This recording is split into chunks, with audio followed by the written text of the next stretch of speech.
tonight's workshop, as I just said, is about sustainable gardening, and simply put, that means, I guess, gardening with sensitivity towards the environment. So gardening so that we maximise the positive benefits to the environment, the positive benefits to us, and to the other living things that live in our garden.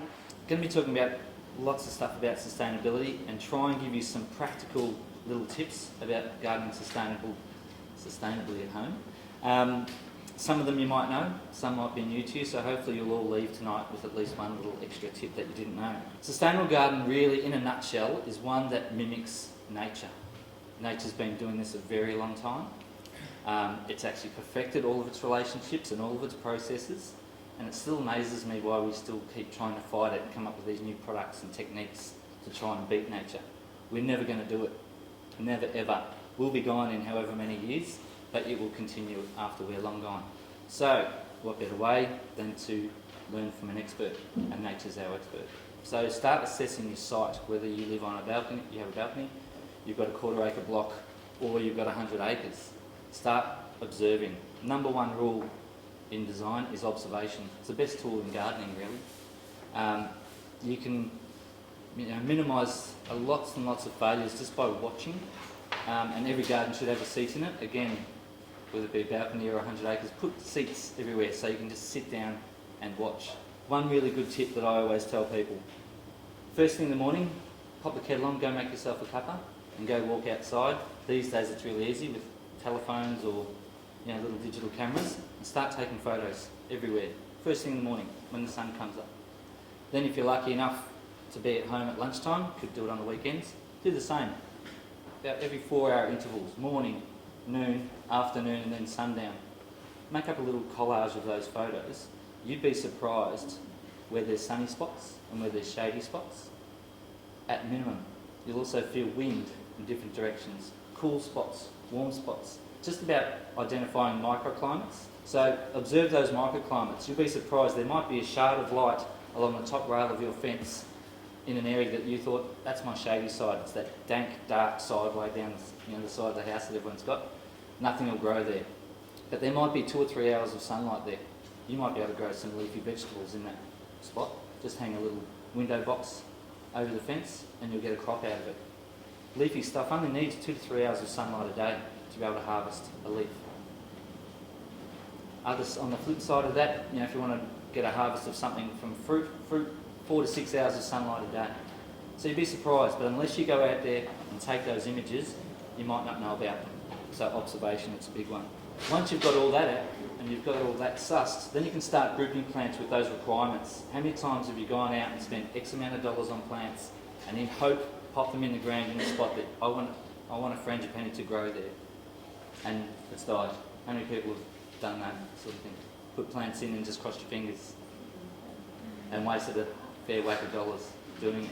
So just by observation, have a look at the types of plants that are growing in different situations. If it's got a big broad leaf, it likes a wet spot. If it's got a really fine leaf, it likes it a little bit drier. So start grouping plants with similar foliage types in specific areas. Soil in the garden is our foundation. If we skimp on soil preparation or attention to soils, everything above that is going to fail. So I can't stress enough how important it is to focus on the soils. Again, what has nature done? Always paying attention to soil.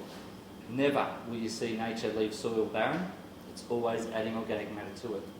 Healthy soils, not just there to feed our plants and to keep them nice and healthy, but they also retain water. And water is the basis for all life. A good healthy soil has just as much capacity of holding water, the same amount of volume of water, as a tank. Now tanks are wonderful too. Don't ever stop thinking. We've had a lot of rain in the last 8 months or so. People are starting to think, well, we don't need tanks anymore. No way. Still get your tanks. What better time to put in a tank than when it's raining? When we think of compost is effectively a soil conditioner, and something like people were talking about worm farms before. Worms obviously break everything down really finely to go through a worm stomach. So it's really concentrated. Worm castings is what it's called, worm poo. So it's really concentrated. So we use that more as a fertiliser, and a really potent one at that. This is cow manure tea. So all of what we call your slow release fertilisers, which are the bulky things like manures or the little pellets that you buy, which are predominantly chicken manure anyway. Yes, you can disperse them through the garden, and over time with watering and rain they break down and they feed the garden. Or you can give your plants a quick hit in liquid form. I'll get 3 or 4 handfuls of manure, whichever one I'm using. They're all different, so be diverse in your manures. Don't just use the same type of manure all the time. Mix it up, because they've all got different trace elements. But fill it up with water, and then just give it a stir and let it steep. So give it a week, up to you. But eventually it turns nice and dark like this. Every pest has a predator. Every living thing has a predator. So we just need to observe that and let that happen. My mum always taught me you don't have a pest problem, you have a predator problem. How do we do it? Basically 3 very simple things. Always have something in flower, always have something in seed, and always have something in fruit. That way you've crossed the whole gamut of what insects, birds, lizards, all those things like to eat. So you're inviting them all in. Some people say, oh, but the spiders, I don't want spiders in there. Spiders do a lot of the work for us, they're wonderful. So just be mindful of that. Anyway, also, insects navigate by scent and silhouette. Keep that one in mind. They've got very poor eyesight, but they've got great smell. And they can just make out shapes. So, has anyone ever heard, that cabbage white butterfly that's flying around all the time? Everyone would have seen that. Old adage of using eggshells. Have you heard that one before? So they've got a very short life cycle, these butterflies. And so they don't have time. If they're flying around looking for a cabbage or something in the brassica family to feed on, they don't have time to pick a fight. They've literally got days to live. So if they see something that's roughly about the same size as them and is white, they'll move on. So we're all using eggs all the time. You can just use an upturned broken eggshell, sit it on top of the leaves, and that's enough to keep it away. There's little stuff that we've got at home, simple stuff. You can make out little shapes, get the kids to cut out butterfly shapes out of ice cream containers or whatever it may be. You decide. But it's just about observing how nature works, mimicking it, and then let it take over. You can also make homemade pest deterrents. We don't really like to kill anything in my organic garden anyway. Make deterrents, absolutely, so nothing gets out of control. So, why aren't these rosemaries and these smelly plants getting eaten? It's because of the oil content in there. Remember, insects navigate by scent and silhouette. They smell rosemary way before we do, and it's the oil content that they don't like. So how do we use that in our favour? We make our leafy veggies or the plants that they love to eat smell like these guys. Really, really simple. So we get anything that's smelly in the garden that's not being eaten. We've all got herbs at home. Just start with your simple herbs. Get them. This is, sorry, excuse my dirty old pump pack, but this guy's nearly as old as I am. But basically, get a whole mix of them, all different sorts of stuff, and put them into your pump pack. Boiling water, pour some boiling water on them, pass it over and let it sit for a little while until it cools down a little bit, just like making a cup of tea. So then that water smells like sage or rosemary or aniseed myrtle, and just go spray that around your plants that are getting eaten, so that they don't smell like lettuce and don't smell like broccoli and smell like silver beet or whatever it may be.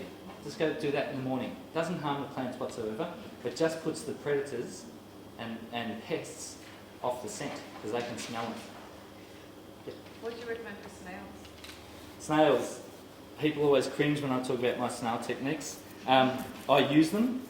I always keep some because again that's part of the ecosystem. You need a little bit of losses to keep them in the system. If you take them all out, then you're not going to get the birds and the lizards coming in to feed on them. And then that's one link that's gone out of the system. My garden's like a hub for snails. Yep.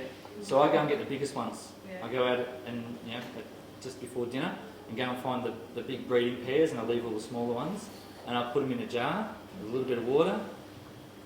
Give them a shake, and that's the end of the snails. Then I can either use that water to pour around my veggies, so it smells like dead snails, and they kind of get to it and go, hang on a minute, what's going on here?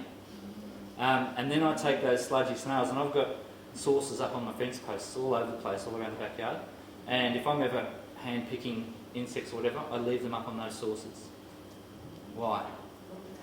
So the birds will come in, they can see them, they come in for a feed, and then while they're sitting there they go, okay, what else is here? I'm inviting them in to do the work for me. What can we do with these? Make a tea.